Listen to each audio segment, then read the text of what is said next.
आज हम लोग इस लेक्चर के अंदर बात करने वाले हैं एनर्जी बैंड गैप थ्योरी के बारे में। ये जो थ्योरी है बेसिकली ये एटॉमिक स्ट्रक्चर को समझने में हेल्प करती है, प्लस इसके हम लोग मटेरियल्स का जो डिवीजन किया जाता है उसको समझ सकते हैं। यानी कि ये थ्योरी का सबसे इंपॉर्टेंट रोल है एक कंडक्टर को, एक डाइलेक्ट्रिक को और एक सेमीकंडक्टर को सेपरेट करने में। कैसे ये थ्योरी एक्सप्लेन करती है इन सारी चीज़ों को, उसको हम लोग इस लेक्चर के अंदर सीखेंगे, बहुत डिटेल में जानेंगे। चलिए शुरू करते हैं। नाउ अगर सबसे पहले अगर मैं किसी एटम की बात कर लेता हूँ, नॉर्मली जो मैं बोर स्ट्रक्चर ले रहा हूँ, बोर एटॉमिक मॉडल, तो उसके अंदर हमने बीच में न्यूक्लियस लिया था और ये हमने शेल्स मानी थी। हमने ये माना था कि एक एटम है, उसके अंदर बहुत सारी शेल्स होती हैं, जिन शेल्स के अंदर इलेक्ट्रॉन्स जो होते हैं वो रोटेट कर रहे होते हैं। तो मान लेते हैं ये शेल्स हैं और ये इलेक्ट्रॉन्स हैं जो इसके अंदर रोटेट कर रहे हैं। ठीक है, इस तरीके से कुछ स्ट्रक्चर है। नाउ अगर बात कर लें, ये जो पर्टिकुलर ये क्या कहलाती हैं, ये आपकी कहलाती हैं शेल्स। इसको हम लोग मैं बता चुका हूँ, शेल्स होती हैं ये। Okay, and this one is the nucleus, ये आपका न्यूक्लियस हो जाता है। ठीक, एंड ये जो इलेक्ट्रॉन्स होते हैं, ये जो इन पर्टिकुलर शेल्स के अंदर रोटेट कर रहे होते हैं, इस न्यूक्लियस के अराउंड घूम रहे होते हैं, ये सारे इलेक्ट्रॉन्स जो होते हैं इन सबकी एक एनर्जी होती है और वो एनर्जी डिपेंड करती है कि आप कौन सी शेल में घूम रहे हो। ठीक, तो मान के चलते हैं कि अगर ये इलेक्ट्रॉन इस पर्टिकुलर लास्ट शेल में जो इलेक्ट्रॉन्स घूम रहे हैं, इनका एक एनर्जी लेवल होगा, तो इसको मैं लिख देता हूँ एक एनर्जी लेवल, एनर्जी, इनका कुछ एनर्जी लेवल होगा। ठीक है, एनर्जी लेवल 3 कह देते हैं। अगर मान लेते हैं ये अंदर वाली 1 है, ये 2 है, ये 3 है, तो लास्ट वाली शेल जो है उसके अंदर जो इलेक्ट्रॉन्स घूम रहे हैं उनका एनर्जी लेवल 3 होगा। जो सेकंड वाले के अंदर, इस शेल के अंदर इलेक्ट्रॉन्स जो घूम रहे हैं इनका एनर्जी लेवल 2 होगा। और जो सबसे अंदर वाली शेल है इसके अंदर जो इलेक्ट्रॉन्स घूम रहे हैं उनका एनर्जी लेवल 1 होगा। ठीक है, बहुत ध्यान से समझना, बड़ा इंपॉर्टेंट कॉन्सेप्ट है और मैं बिल्कुल सिंपल तरीके से आपको समझाने की कोशिश करूंगा। ठीक, तो होता क्या है कि हमने अभी तक क्या करा है, हमने एक एटम लिया है जिसके अंदर 3 शेल्स हैं। तो इन हर शेल के अंदर जो शेल्स होती हैं, इसके अंदर जो इलेक्ट्रॉन्स घूम रहे होते हैं वो एक पर्टिकुलर एनर्जी के होते हैं। यानी कि एक शेल के अंदर जितने इलेक्ट्रॉन्स होंगे वो लगभग एक पर्टिकुलर एनर्जी लेवल के होंगे। तो शेल 1 के अंदर घूमने वाले इलेक्ट्रॉन्स जो है उनकी एनर्जी 1 है, EL1 कर दी, एनर्जी लेवल 1। शेल 2 के जो इलेक्ट्रॉन्स हैं उनका एनर्जी लेवल 2 कर दिया, एंड शेल 3 जो है उसको हमने एनर्जी लेवल 3 कर दिया। नाउ अच्छा, नाम कर देते हैं। जो लास्ट शेल होती है, यानी कि किसी भी एटम के जो स्ट्रक्चर है उसके अंदर जो लास्ट शेल है, इस शेल को हम लोग नाम देते हैं valency shell. Valency shell, okay, valence shell कह सकते हो, वैलेंसी शेल कह सकते हो। और इसके अंदर जितने भी इलेक्ट्रॉन मौजूद होते हैं उनको हम लोग नाम देते हैं वैलेंस इलेक्ट्रॉन। यानी कि ये जो पर्टिकुलर इलेक्ट्रॉन तुम देख रहे हो जो लास्ट शेल के अंदर घूम रहा है, इसका हम नाम क्या कर सकते हैं, इसको हम कह सकते हैं वैलेंस इलेक्ट्रॉन। वैलेंस इलेक्ट्रॉन, ठीक है। तो समझ में आ रहा होगा, यानी कि जो आखिरी शेल शेल है हमारी वो वैलेंस शेल हो गई और उसके अंदर जो इलेक्ट्रॉन्स जो रोटेट कर रहे हैं वो हो गए वैलेंस इलेक्ट्रॉन। ठीक है, ये चीज क्लियर हो गई। नाउ अगर हम बात करते हैं यहाँ तक, अब अगर हम इनके एनर्जी लेवल की बात करते हैं तो जरा एनर्जी लेवल देख लेते हैं। एनर्जी लेवल, एनर्जी लेवल, ठीक है। अब एनर्जी लेवल को देखते हैं तो हमने क्या करा, ये हमने न्यूक्लियस ले लिया। ठीक है, फिर उसके बाद यहाँ पे एक इलेक्ट्रॉन को, एक शेल ये हो गई, सेकंड शेल ये हो गई, थर्ड शेल ये हो गई। ठीक है, तो ये दीज आर द, ये हमने शेल्स मान कर लेते हैं। तो ये हम कह सकते हैं, इसको मैं लिख देता हूँ यहाँ पे, ये this is shell 1, shell 1, this is shell 2, sorry shell 3 हो गई बाहर वाली, शेल 2 बीच वाली एंड शेल 1 अंदर वाली। यानी न्यूक्लियस से हम स्टार्ट करेंगे। तो न्यूक्लियस से जो सबसे करीब शेल है उसको शेल 1 कह देता हूँ, शेल 2 दूर वाली और थर्ड वाली लास्ट यानी कि वैलेंस शेल। इसको मैं क्या कह सकता हूँ, वैलेंस शेल। अभी मैंने पीछे बताया था, this is the valence shell, valence shell. Okay, shell third क्या है, वैलेंस शेल है। नाउ अगर हम लेवल की बात करें, एनर्जी लेवल्स की, ठीक है, तो इसको मैंने क्या भी बताया था, एनर्जी लेवल 1, इसका एनर्जी लेवल 2, इसका energy level 3। Okay, now energy level 1 approx कितना होता है, एग्जांपल के तौर पे ले लेते हैं, इसकी वैल्यू होती है माइनस का 13.6 ईवी। ठीक है, ये जो, यानी कि इसका क्या मतलब हुआ, एक तो सबसे इंपॉर्टेंट चीज है, यानी कि जो भी इलेक्ट्रॉन्स रोटेट कर रहे हैं उनकी अगर हम लोग एनर्जी की बात करेंगे, ठीक है, तो एनर्जी की जब हम ये बात करते हैं एनर्जी लेवल्स की, तो ये किस में की जाती है, in terms of electron volt. ये एक यूनिट होती है जिसके अंदर हम लोग नापते हैं energy of electrons in a particular shell. ठीक, बात समझ में आ गई। तो एनर्जी शेल यानी कि एक एनर्जी लेवल, यानी पहली अगर एनर्जी लेवल की बात करें तो इसके अंदर जो भी इलेक्ट्रॉन घूम रहे होंगे उनकी एनर्जी कितनी होगी, माइनस का 13.6 इलेक्ट्रॉन वोल्ट उनकी एनर्जी होगी। ठीक, क्लियर। नाउ अगर हम बात करते हैं सेकंड, अगर कोई इलेक्ट्रॉन सेकंड शेल में है तो उसकी एनर्जी कितनी होगी, तो इसकी एनर्जी होगी आपकी घट के माइनस का 3.4 ईवी। ठीक, अभी मैं बताऊंगा कि घट रही कि बढ़ रही, इसको भी देखते हैं। ठीक है, अब जब इसी तरीके से जब हम अगले क्रम में जाते हैं तो यहाँ पे क्या होता है, फर्दर डिक्रीमेंट हो जाता है इन वैल्यू का, यानी कि माइनस का समथिंग कह सकते हैं, माइनस का हम 0.98 EV एक एग्जांपल के तौर पे लिख दे रहा हूँ। ठीक, अब देखो यहाँ पे -13.6 थी एनर्जी लेवल 1 में, एनर्जी लेवल 2 पे -3.4 थी, एनर्जी लेवल 3 पे माइनस का 0.98 थी। अब अगर आपको पता होगा, आपने एक नॉर्मल एक्सिस बनाते होंगे, तो आप यहाँ से देख के बता सकते हो कि जैसे जैसे शेल दूर जाती जा रही हैं न्यूक्लियस से, वैसे वैसे इनकी एनर्जी क्या हो रही है, यानी कि ये जो एनर्जी लेवल है, एनर्जी लेवल यानी कि जो पर्टिकुलर लेवल में जो एनर्जी वो क्या हो रही है, इंक्रीज कर रही है। बहुत इंपॉर्टेंट यहाँ पे, इसको ऐसे भी समझ सकते हैं। कई लोग कहेंगे यहाँ 13.6 या 3.4 तो ये तो कम हो रहा है, बढ़ नहीं रहा है। तो इसके लिए आप यहाँ से सिंपली एक नंबर थ्योरी से देख सकते हो, ये अगर 0 है तो यहाँ पे क्या होती है, वैल्यू इधर की तरफ राइज कर रही होती है। वैसे ही यहाँ पे देखो तो ये माइनस का 13.6, देन माइनस का 3.4, देन माइनस का 0.98। तो अगर हम देखा जाए तो यहाँ देखो एनर्जी लगातार इंक्रीज कर रही है। तो ये बात समझ में आ गई होगी। तो जितना इलेक्ट्रॉन, इससे क्या कंक्लूजन निकलता है कि जितना इलेक्ट्रॉन न्यूक्लियस के पास होगा उतनी कम उसकी एनर्जी होगी। ठीक है, और जितना ज्यादा वो दूर होगा उतना ज्यादा एनर्जेटिक इलेक्ट्रॉन होगा। ठीक है, तो एक तो एनर्जी लेवल, जो energy gap, energy band theory है, उसने ये इस तरीके से बताया। उसने कहा कि हर शेल का एक एनर्जी लेवल होता है, और जैसे जैसे आप लेवल से दूर जाते जाएंगे, न्यूक्लियस से दूर जाते जाएंगे, वैसे वैसे एनर्जी लेवल्स की जो मैग्नीट्यूड है एनर्जी का, इलेक्ट्रॉन्स की जो एनर्जी है वो लगातार बढ़ती जाएगी। इसीलिए जब हम लोग जितना दूर का इलेक्ट्रॉन लेंगे उतना ज्यादा वो एनर्जेटिक इलेक्ट्रॉन होगा। ये बात रूल ऑफ थंब है, इसको याद रखना आप लोग। क्लियर हो गया। नाउ अगर हम बात कर लेते हैं यहाँ पे, यानी कि अभी तक जो भी मैंने सीखा, मैंने ये चीज जानी कि अगर हमारे पास एक पर्टिकुलर एनर्जी लेवल है, ये अगर एनर्जी लेवल 1 है, और यहाँ पे एक सर्टेन एनर्जी है इलेक्ट्रॉन की, and the second one is the energy level 2, इसमें दूसरी एनर्जी, तो यहाँ वाला यानी कि इस पर्टिकुलर पोजीशन पे जो भी इलेक्ट्रॉन होगा ये क्या होगा, ये हाईली एनर्जेटिक होगा, हाईली एनर्जेटिक, एनर्जेटिक होगा। ये हो गया, इसको हम कह देते हैं इलेक्ट्रॉन 1। ठीक है, और यहाँ पे एक इलेक्ट्रॉन एग्जिस्ट जो कर रहा है ये है इलेक्ट्रॉन 2। तो इलेक्ट्रॉन 1 जो होगा हाईली एनर्जेटिक होगा एज कंपेयर टू, बल्कि इसको 2 कर देते हैं ताकि लेवल ऑफ बराबर रहे। इलेक्ट्रॉन 1 नीचे वाला, एनर्जी लेवल 1 में जो इलेक्ट्रॉन है वो E1 है, और एनर्जी लेवल 2 में जो इलेक्ट्रॉन है वो E2 है। तो E2 जो होगा वो हाईली, E2 जो है आपका E2 हाईली एनर्जेटिक है एज कंपेयर टू E1। समझ में आ रहा है, यानी कि इलेक्ट्रॉन 1 के मुकाबले इलेक्ट्रॉन 2 जो है, यानी कि जो एनर्जी लेवल 2 में है, वो ज्यादा एनर्जेटिक होगा। ठीक है, क्लियर हो गया यहाँ पे। तो ये चीज समझ में आ रही होगी, यानी कि इसका क्या मतलब हुआ, ये जो मैंने अभी पीछे समझाया एनर्जी लेवल्स का क्या मतलब हुआ। तो न्यूक्लियस से जितना दूर जाते जाओगे उतनी एनर्जी क्या होगी, इलेक्ट्रॉन की बढ़ती चली जाएगी। ठीक है, क्योंकि जितना न्यूक्लियस के पास रहोगे उतना न्यूक्लियस टाइटली पकड़ेगा इलेक्ट्रॉन को, तो इलेक्ट्रॉन ज्यादा एनर्जेटिक नहीं शो कर, अपनी एनर्जी नहीं शो कर पाएगा। जितना दूर होगा उतना ज्यादा एनर्जी होगी उस इलेक्ट्रॉन की। ठीक, यहाँ से देख भी सकते हैं, क्योंकि -3.6 क्या है, बहुत कम वैल्यू है। जैसे जैसे तुम जीरो के पास पहुंचते जाओगे वैसे वैसे, क्योंकि देखो जो एनर्जी की बात की जाती है, एनर्जी की, वो हमेशा पॉजिटिव टर्म में की जाती है, कभी भी नेगेटिव टर्म में एनर्जी की बात नहीं की जाती। तो अगर हम कह रहे हैं कि किसी की एनर्जी 0 है तो वो एनर्जी भी ज्यादा है as compare to minus. Minus का मतलब हो गया कि निगेटिव में एनर्जी, यानी कि इलेक्ट्रॉन के पास खुद की एनर्जी बहुत ही लीस्ट है, बहुत स्मॉल अमाउंट की एनर्जी से डील हो रहा है। आई होप जी समझ में आ गई, ये कॉन्सेप्ट क्लियर हो गया। इसीलिए देखो इसके ऊपर एक और कहानी है जिसे हम कहते हैं क्वांटम जंप, इसको समझते हैं। तो देखो होता क्या है कि अगर मान लेते हैं इसी तरीके से, अगर हमारे पास एनर्जी लेवल 2 है, एक है एनर्जी लेवल 1। ठीक है, 1 वाला एनर्जी लेवल न्यूक्लियस के पास है।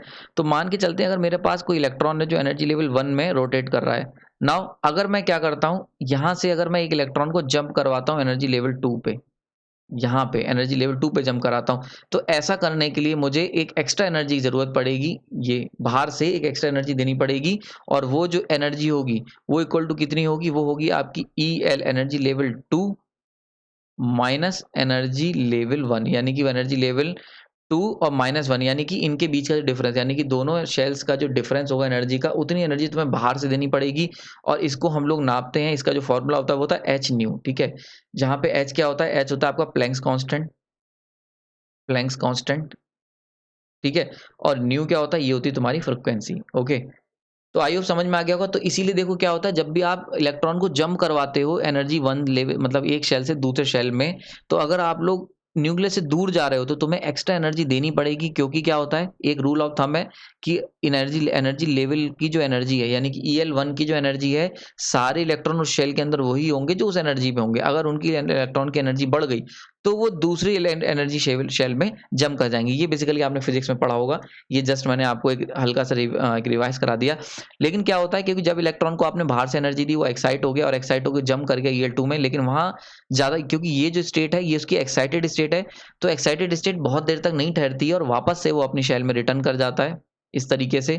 और जब भी वो अपनी शेल में वापस आएगा तो जो सेम एनर्जी तुमने उसे दी थी, वो सेम एनर्जी वो एमिट करेगा, और वो एनर्जी जो होगी वो E होगी। ये E की वैल्यू सेम होगी जो आपने इनपुट दी थी और आउटपुट दी थी, इक्वल टू h न्यू। ठीक है, और इसको हम लोग किस में नापते हैं, इलेक्ट्रॉन वोल्ट में नापते हैं। तो ये तो एक सिंपल सा कॉन्सेप्ट हो गया कि जब भी अगर आप किसी भी शेल से जंप करवाना चाहोगे, शेल 1 से शेल 2, शेल 2 से शेल 3, तो आपको एक्सटर्नल एनर्जी अप्लाई करनी पड़ेगी इलेक्ट्रॉन्स पे, क्योंकि जिस भी शेल में आप इलेक्ट्रॉन को रखोगे उस शेल की एनर्जी वो उसके पास होगी, तभी वो शेल में लाई कर पाएगा। अगर ऐसा नहीं होगा तो कभी भी आप इलेक्ट्रॉन को शेल 1 से शेल 2 में नहीं ले जा सकते।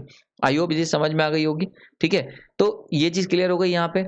ना अगर हम बात करते हैं इसी पर्टिकुलर डायग्राम में देखें, तो देखो आप देख के बता सकते हो कि एनर्जी लेवल 1 में, ठीक है, एनर्जी लेवल 1 से एनर्जी लेवल 2 में ले जाने का देखो डिफरेंस कितना जा रहा है, 13.6 माइनस 3.4 जब करोगे इतना ज्यादा एनर्जी डिफरेंस है। यानी कि अगर तुम्हें एनर्जी लेवल 1 से एनर्जी लेवल 2 में जाना है तो बहुत ह्यूज अमाउंट की एनर्जी देनी पड़ेगी। इसी तरीके से एनर्जी 2 से जब एनर्जी लेवल 3 में जाना है तो भी एनर्जी देनी पड़ेगी, बट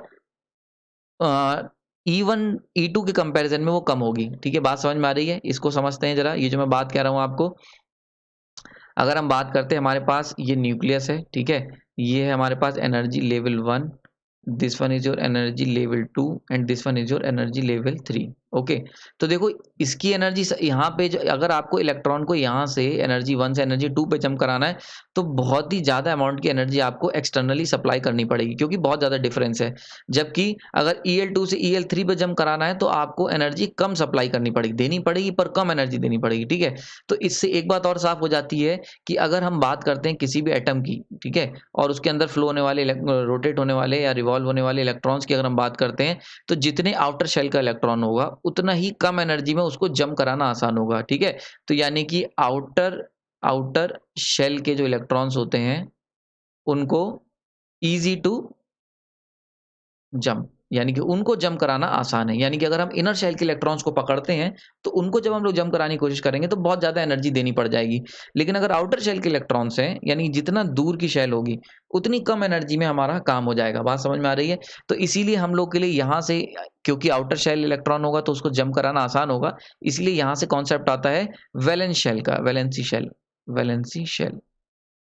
ठीक है, तो वैलेंसी शेल क्या होती है, आउटर मोस्ट शेल होती है। यानी कि यहाँ पर जो इलेक्ट्रॉन होगा वो ऑलरेडी एक्साइटेड है। जब ऑलरेडी एक्साइटेड है तो थोड़ी सी एनर्जी दोगे तो बाहर वो जंप कर जाएगा, यानी कि दूसरी शेल में भी जंप कर जाएगा, या कह सकते हैं या आउटर स्पेस में जंप कर जाएगा। ठीक है, तो आउटर स्पेस में जो जंप कर जाएगा, तो यानी कि वैलेंस शेल के इलेक्ट्रॉन को हम लोग क्या करेंगे, स्मॉल सी अगर इसको एनर्जी देते हैं, वैलेंस शेल इलेक्ट्रॉन ले लेते हैं, इसको हमने क्या करा, स्मॉल एनर्जी दी, स्मॉल एनर्जी देंगे, और जैसे ही इसको थोड़ी सी एनर्जी देंगे ये तुरंत ही क्या होगा, जंप, ये कर जाएगा जंप आउट, ये क्या करेगा, शेल से जंप कर जाएगा, बाहर की तरफ चला जाएगा। ठीक है, आई होप समझ में आ गई होगी।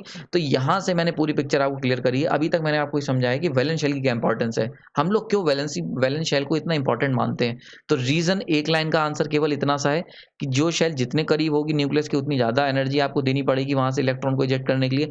वैलेंस शेल क्योंकि न्यूक्लियस से सबसे ज्यादा दूर है तो वहां से किसी भी इलेक्ट्रॉन को बाहर निकालना बहुत आसान है, इसीलिए हम लोग क्या करते हैं, वैलेंस शेल के ऊपर फोकस करते हैं। ठीक है, तो हमने यहाँ तक देख लिया कि हमारा जो इलेक्ट्रॉन है वो जंप करके बाहर चला जाएगा, लेकिन जंप करके जाएगा कहाँ, बाहर का क्या मतलब होता है, इसको भी जरा समझते हैं। तो अगर हम बात करें, अभी तक हमने सीखा कि जब भी हम आउटर शेल के इलेक्ट्रॉन को अगर पकड़ते हैं किसी न्यूक्लियस के, फॉर एग्जांपल किसी एटम के, ये एक एटम है, इसका न्यूक्लियस है, और ये एक शेल है इनर की, ये दूसरी शेल है, और ये तीसरी शेल है। नाउ अगर मैं यहाँ के इलेक्ट्रॉन को एक्साइट करता हूँ तो वो शेल नंबर 2 में जंप कर जाएगा, अगर यहाँ के इलेक्ट्रॉन को एक्साइट करता हूँ तो शेल नंबर 3 में जंप कर जाएगा। लेकिन अगर शेल नंबर 3 के इलेक्ट्रॉन को एक्साइट करता हूँ तो वो कहाँ जाएगा, तो हम कहते हैं ये चला जाएगा आउटर स्पेस में। ये है तुम्हारा आउटर स्पेस, कहने से अच्छा है free space, this is the free space. तो फ्री स्पेस में वो जंप कर जाता है। क्या इस फ्री स्पेस के बारे में आप लोग जानकारी रखते हैं? उसको हम लोग अभी देखते हैं, मैं इसको बताऊंगा। तो होगा क्या, अभी तक समझ में आ गया? तो इलेक्ट्रॉन को अगर हम लोग जंप कराने की कोशिश करेंगे, तो यानी कि अगर उसे एनर्जी देंगे तो लेवल 1 से लेवल 2, लेवल 2 से लेवल 3, एंड देन अगर मान लेते 3 ही शेल हैं, तो आउटर मोस्ट शेल को जब तुम मिलेंगे, यानी कि आउटर मोस्ट शेल के जब इलेक्ट्रॉन को तुम एनर्जी दोगे ई, तो ये इलेक्ट्रॉन जो होगा वो जंप करके फ्री स्पेस में चला जाएगा। ये जो फ्री स्पेस होता है इसको हम लोग कहते हैं conduction, conduction space, conduction space. बात समझ में आ रही है? यहाँ पे यानी कि इस पर्टिकुलर स्पेस के अंदर जो भी इलेक्ट्रॉन्स होते हैं, इनको ऐसे इलेक्ट्रॉन्स को हम लोग कहते हैं फ्री इलेक्ट्रॉन्स। यहाँ से एक और टर्म आ जाता है फ्री इलेक्ट्रॉन, ठीक है। तो देखो, अगर हम शेल 1 से शेल 2 पे इलेक्ट्रॉन को जंप करा रहे हैं तो कोई इलेक्ट्रॉन फ्री नहीं है, हम कह सकते हैं एक्साइटेड है। शेल 2 से शेल 3 में जंप करा रहे हैं तब भी हम कह सकते हैं इलेक्ट्रॉन एक्साइटेड है। पर जब आउटर मोस्ट शेल, जो लास्ट शेल होती है जिसको हम लोग कहते हैं वैलेंसी शेल, इसको हम क्या कहेंगे, वैलेंसी शेल, जब हम लोग वैलेंस शेल से इलेक्ट्रॉन को जंप कराते हैं आउटर स्पेस में या फ्री स्पेस में या कंडक्शन स्पेस में, ऐसे इलेक्ट्रॉन को हम लोग कहते हैं फ्री इलेक्ट्रॉन, ठीक है। और फ्री इलेक्ट्रॉन ही हमारा एरिया ऑफ इंटरेस्ट है, यानी कि यही हमारे लिए फ्री इलेक्ट्रॉन जो होते हैं यही आपकी इलेक्ट्रिसिटी को कंडक्ट कराते हैं, इलेक्ट्रिसिटी को कंडक्ट कराते हैं। यही फ्री इलेक्ट्रॉन्स आपकी हीट एनर्जी को ट्रांसफर करने में हेल्प करते हैं, हीट एनर्जी को, ठीक है। तो बात समझ में आ रही है? तो यानी कि सबसे ज्यादा इंपॉर्टेंट जो है, कोई भी अगर हम बात करते हैं किसी भी मटेरियल की, तो अगर कोई मटेरियल एनर्जी कंडक्ट कर रहा है तो वो only because of these free electrons. अगर उसके अंदर फ्री इलेक्ट्रॉन्स नहीं है, भले ही उसके अंदर उसके एटम के पास कितने भी इलेक्ट्रॉन्स क्यों ना हो, अगर वहां पे फ्री इलेक्ट्रॉन्स नहीं है तो आपकी इलेक्ट्रिसिटी कंडक्ट नहीं होगी, आपकी हीट ट्रांसफर नहीं होगी। तो यानी कि अगर मुझे एनर्जी कंडक्ट करानी है तो मुझे क्या करना पड़ेगा, फ्री इलेक्ट्रॉन्स की जरूरत पड़ेगी, ठीक है। आई होप समझ में आ गई। नाउ इस पर्टिकुलर यहाँ पे हमने कंडक्शन स्पेस देखा, पीछे हमने वैलेंसी शेल की बात करी। नाउ अब हम लोग बात करते हैं एनर्जी बैंड की, एनर्जी बैंड, ठीक है, हैशटैग एनर्जी बैंड, ठीक है। इसके अंदर हम लोग जानेंगे कि कैसे कंडक्शन और वैलेंस ये सारी चीजें जुड़ी हुई हैं। तो इसके लिए मैं एक वाई एक्सिस ले लेता हूँ। ये वाई एक्सिस जो है ये एनर्जी को शो कर रही है, एनर्जी लेवल्स को, एनर्जी लेवल्स, ठीक है। तो देखो, अगर हम बात करते हैं किसी एक एटम की जिसके अंदर न्यूक्लियस में कई सारी शेल्स हैं, जैसे कि अभी तक मैंने 3 शेल्स लेके आया हूँ, ठीक है। तो शेल्स 1 होगा तो उसका एनर्जी लेवल होगा, तो एनर्जी लेवल मान लेते हैं ये हो गया एनर्जी लेवल 1, एनर्जी लेवल 1, ठीक है। इससे ऊपर होगा शेल का एनर्जी लेवल 2, एनर्जी लेवल 2। इसके ऊपर होगा एनर्जी लेवल 3, एनर्जी लेवल 3, ठीक है।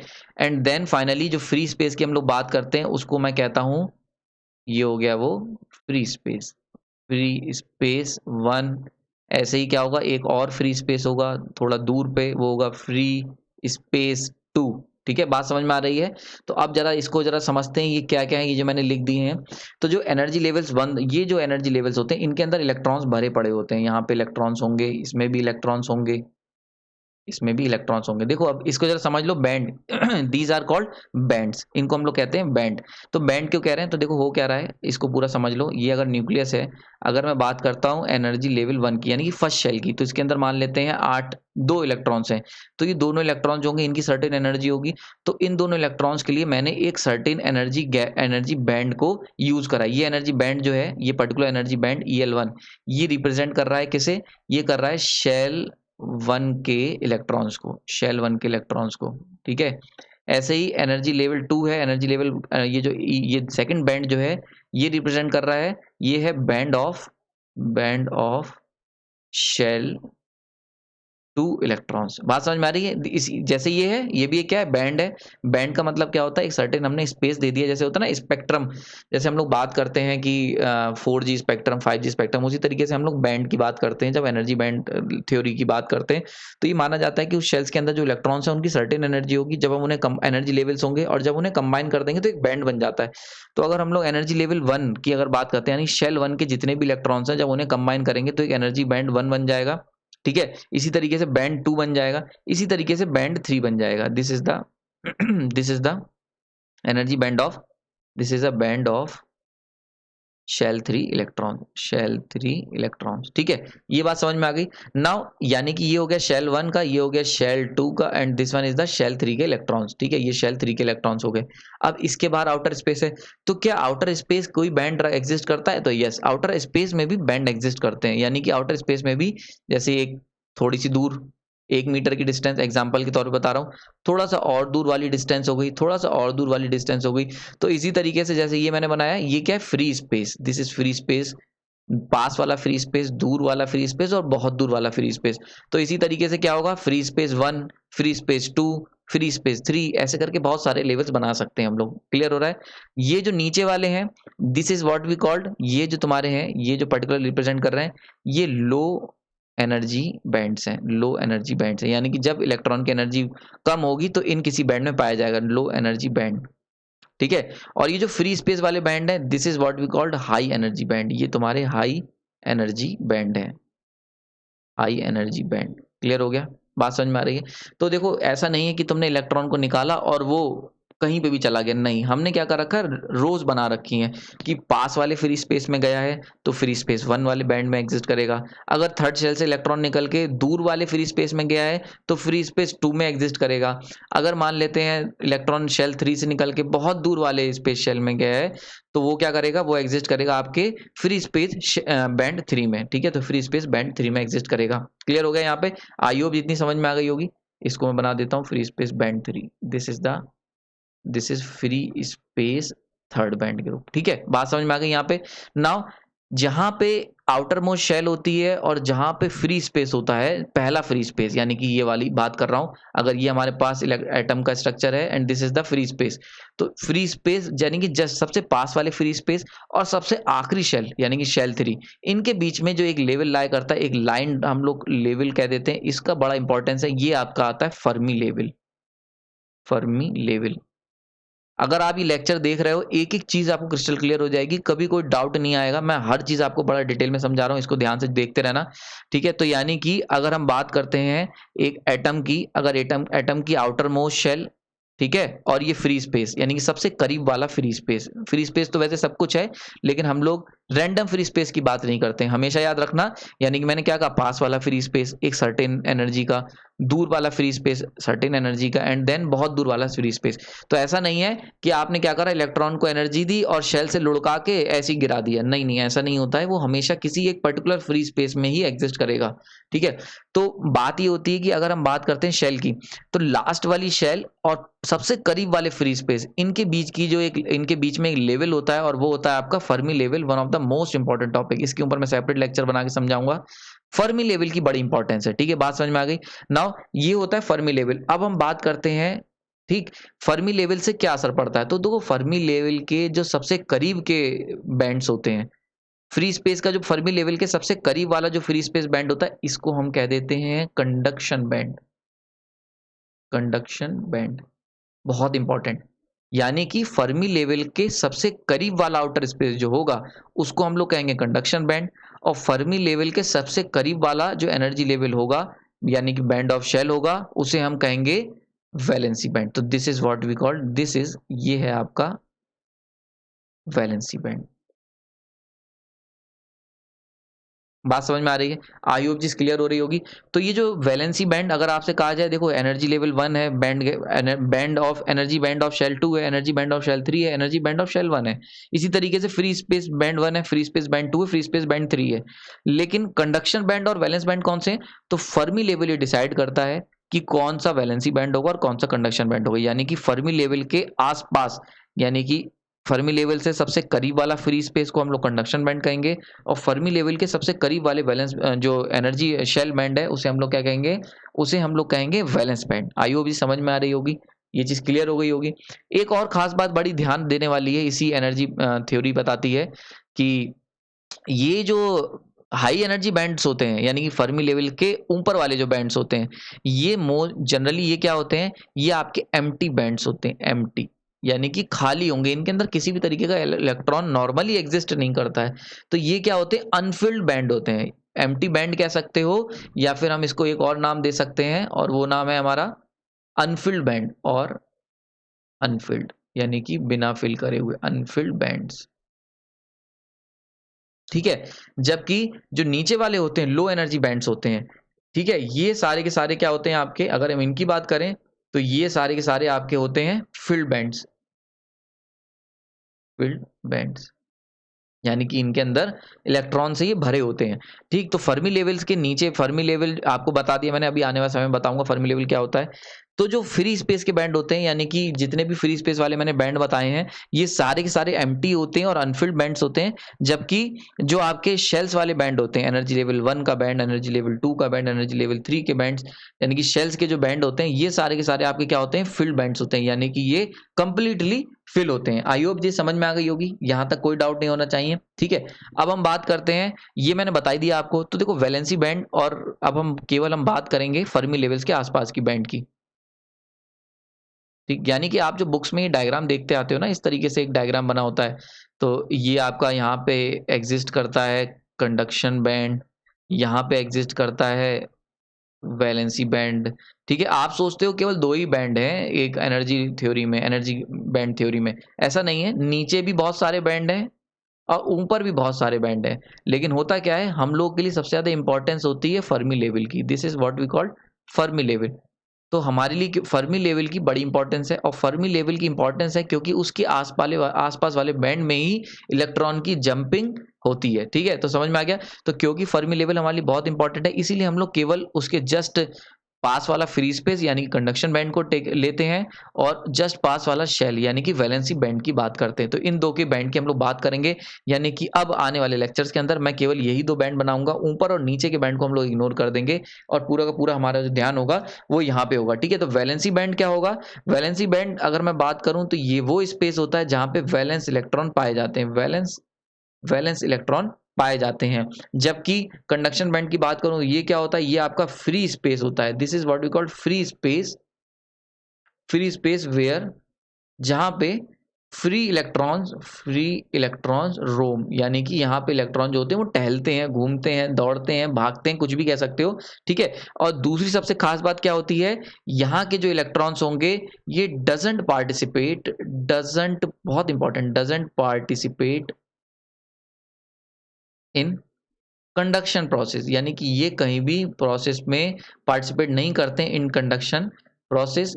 ठीक है, कंडक्शन का मतलब हो गया चाहे वो हीट को ट्रांसफर करना हो, चाहे वो आपकी इलेक्ट्रिसिटी को ट्रांसफर करना हो, ये किसी में भी रोल प्ले नहीं करते। जबकि कंडक्शन बैंड के जो इलेक्ट्रॉन्स हैं, दीज आर एक्टिवली पार्टिसिपेट, यही तुम्हारे क्या करते हैं, एक्टिवली पार्टिसिपेट करते हैं, actively participate in in transfer of energy, in transfer of energy, कोई भी एनर्जी, इलेक्ट्रिकल हो, हीट हो, ये जो कंडक्शन बैंड के इलेक्ट्रॉन्स होते हैं, यही वो होते हैं जो कि आपके क्या करेंगे, एनर्जी को ट्रांसफर करेंगे। ठीक है, यहां तक समझ में आ गई होगी। तो हम कह सकते हैं यहाँ जो इलेक्ट्रॉन्स पाए जाएंगे ये केवल नाम के हैं, ये केवल नाम के हैं, और यहाँ जो इलेक्ट्रॉन्स पाए जाएंगे यानी कि कंडक्शन बैंड में अगर कोई जो भी इलेक्ट्रॉन्स हैं, ये जो इलेक्ट्रॉन्स होंगे ये हमारे काम के हैं। बात समझ में आ रही होगी। तो वैलेंसी बैंड के इलेक्ट्रॉन्स नाम के, और जो कंडक्शन बैंड के जो इलेक्ट्रॉन्स हैं वो काम के हैं। ठीक है, बात समझ में आ गई, ये चीज क्लियर हो गई। और सबसे इंपॉर्टेंस यहाँ पे जो आ जाती है वो आती है इस स्पेस की, यानी कि कंडक्ट फर्मी लेवल के जस्ट पास वाले फ्री स्पेस और पास वाले फ्री वैलेंसी शेल, इनके बीच का जो गैप होता है ये बड़ा इंपॉर्टेंट है, और इसको हम लोग कहते हैं, this is what we called energy energy band gap, energy band gap. This is most crucial part. ठीक है, बात समझ में आ रही है। तो ये बैंड गैप जो है ये सबसे ज्यादा इंपॉर्टेंट पार्ट है, और यहीं से यही एक रोल प्ले करता है डिवीजन करने में डिफरेंट टाइप्स ऑफ मटेरियल्स, यानी कि कौन कंडक्टर बनेगा, कौन सेमी कंडक्टर बनेगा, और कौन आपका इंसुलेटर बनेगा। ये इसकी जो सिंगल अथॉरिटी है वो इस एनर्जी बैंड गैप के पास है, यानी कि यही एक लौता ऐसी चीज है जो डिसाइड करेगा कि कौन क्या बनेगा। ठीक है, तो ये कैसे, तो इसको समझ लेते हैं। अगर हमारा कंडक्शन बैंड वैलेंसी बैंड के साथ ओवरलैप कर जाता है, अगर इस तरीके से है, यानी कि देखो ओवरलैपिंग हो गई यहाँ पे, दिस इज वैलेंसी बैंड, तो हमारे पास हम कह सकते हैं यहाँ पे energy band gap equal to 0। अगर एनर्जी बैंड गैप 0 है तो इस तरीके के पर्टिकुलर जो स्ट्रक्चर होता है यहाँ पे, मतलब इस तरीके के जो पर्टिकुलर मटेरियल होता है, इसको हम लोग कहते हैं conductors. These are what we called conductors. ठीक है, वहीं पे अगर हम बात करते हैं इनके बीच में स्मॉल सा एनर्जी गैप है, यानी कि एक सर्टेन गैप है, this is conduction band, this is valency band, और जो एनर्जी बैंड गैप है वो स्मॉल है। ठीक है, स्मॉल है। तो ऐसे जो होते हैं ये होते हैं आपके सेमी कंडक्टर्स, यानी कि कुछ करीब होते हैं कंडक्टर्स के, सेमी कंडक्टर्स, ठीक है। वहीं पे अगर क्या है, अगर आपका इनके बीच का जो गैप है कंडक्शन बैंड का और वैलेंसी बैंड का वो बहुत ज़्यादा है, वैलेंसी बैंड का, तो ये क्यों कितना ज़्यादा है, तो इसमें क्या होता है एनर्जी बैंड गैप अगर आपका बहुत ज़्यादा है, वेरी हाई, वेरी लार्ज, ठीक है, वेरी लार्ज, तो ऐसे जो स्ट्रक्चर होते हैं, ऐसे जो मटेरियल्स होते हैं, this is what we called, यहाँ इनको हम कहते हैं इंसुलेटर्स, इंसुलेटर्स, ठीक है। तो आई होप समझ में आ गया होगा। नाउ यहाँ पे मैं अपने इस लेक्चर को कंक्लूड करता हूँ। मैंने लगभग सारी आपको चीजें बता दी हैं। अब हम लोग धीरे धीरे एक एक को पकड़ेंगे, कंडक्टर को समझेंगे, सेमी कंडक्टर समझेंगे एंड इंसुलेटर को समझेंगे और जानेंगे कि कैसे किस तरीके से कौन वर्क करता है, और थोड़ा और डिटेल में जाएंगे। ये लेक्चर में मैंने आपको एनर्जी बैंड गैप थ्योरी की बातें बताया, मैंने बताया आपको यहाँ पे, मैंने इस पूरे लेक्चर को स्टार्ट करा था एटम से लेके, देन हमने शेल्स को डिस्कस करा, देन हमने जंप को, इलेक्ट्रॉन जंप के बारे में जाना, और फाइनली हमने क्या करा, यहाँ से हमने फ्री इलेक्ट्रॉन्स को समझा, फिर हमने एनर्जी बैंड के डायग्राम को थोड़ा डिटेल्ड में जाना, एंड लास्ट में मैंने एनर्जी बैंड गैप के बारे में बताया और उसकी बेसिस पे कैसे मेटल्स का डिवीजन होता है इसके बारे में बताया। नाउ आने वाले लेक्चर के अंदर हम बात करेंगे एक एक पर्टिकुलर एलिमेंट की, मटेरियल की, कंडक्टर, सेमीकंडक्टर और इंसुलेटर्स की, ठीक है। आपने अपना कीमती समय दिया उसके लिए धन्यवाद। इस लेक्चर से जुड़े रहें सीरीज से और मटेरियल्स को सीखते रहें।